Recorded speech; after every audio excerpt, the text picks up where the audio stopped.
know who was able to, and a few that haven't found any housing. So like, the housing situation is so fucked. Everyone globally, everyone in the whole world paid very well.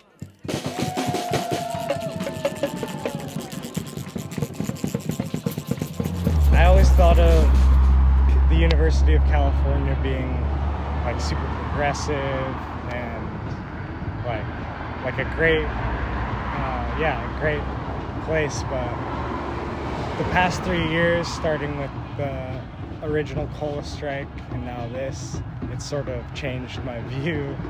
Yeah, no, I think it definitely is a cycle. And the big thing like we see with the labor movement in general and strikes in general is you can go on strike and win demands, and that's excellent, but you have to fight to keep those demands. They will get rolled back if there's not an active organization behind it. It's like democracy in general. It's not something that you just win and then you got it and you just vote once every 2 years. Every day you have to be putting effort and organization into keeping what you have and fighting for more. And undoubtedly, this is not the last strike the University of California will see. We're in it for the long run. And we saw at the University of Columbia earlier this year, they had a strike.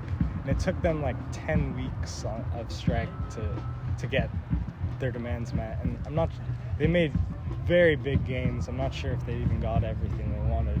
But I foresee this lasting a long time. And yeah, I think that the attrition will definitely be the biggest struggle on this. I'm here on grants and paying out of pocket, so I got like 60% of my cost of attendance covered for first year, but like last year I had to pay like $4,100 out of pocket, and I just met the threshold for next quarter because I'm working, and so I work a few days a week to save up money, and like I barely have enough for next quarter, and I have no idea what I'm gonna do for third quarter.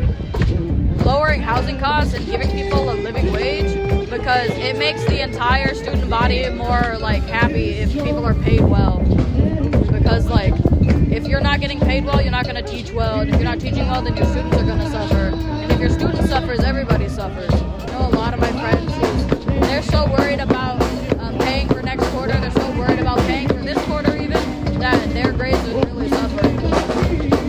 There were some points my mom was like, "Where are you living next year?" And I was like, "Maybe in your room, maybe in your damn bed."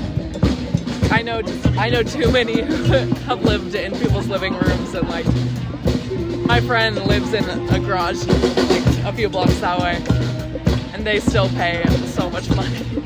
So it's like if you don't figure it out super early, or if you're not lucky, like supremely lucky, then you have issues. This is the chancellor, Cynthia. She's very beautiful, very loved in our community. So she got like like $100,000 raise. Over 100. Yeah. Over $100,000 raise. And people were not happy about it, obviously, because TAs and graduate workers and such are not making livable wages at all. And she's making like $500,000 a year, something like that. And so with that money, it could be like dispersed and like given to people who actually need it, rather than like chancellors who have huge houses on campus but decide not to live in them and such. What do you have to lose? Like, you're just fighting to make the world a better place. You're fighting for these chancellors and regents to have maybe a little less money so that the workers can have a fucking decent standard of living. Like, come on, get your ass out here. That's what I'd say.